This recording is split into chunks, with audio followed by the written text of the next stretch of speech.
following story takes place that one time there was a order that was called in to be delivered to 1304 President Street, which is the Rebbetzins house, the Rebbe's house. When the owner, the Blipsker, heard that it's going to the Rebbetzins house, so instead of sending a worker to go, he said he'll send his Einiklach. He'll send his grandchildren. He had 2 granddaughters at the time that were already teenagers,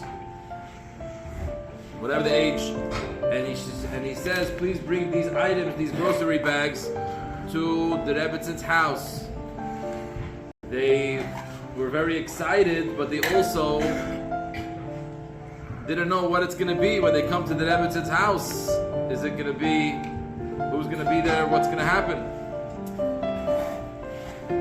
They knew that when they come to the Rebbe's house, they don't ring the front bell.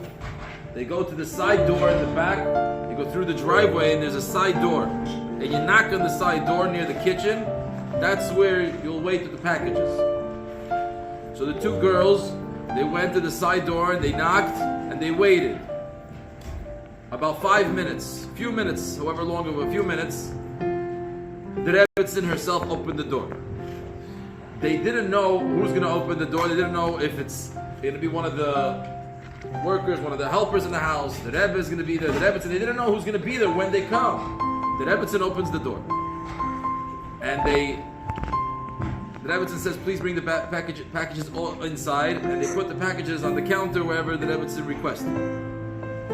And then the Rebbetzin asked them for their names. Each one said their name. And they said how it was the feeling of the Rebbetzin of Malchus. You see a queen, it was mamish a feeling of special, royal in all areas. And when they finished their conversation, they finished and she said, thank you so much. And they turned to go. So the Rebbetzin said, please come back.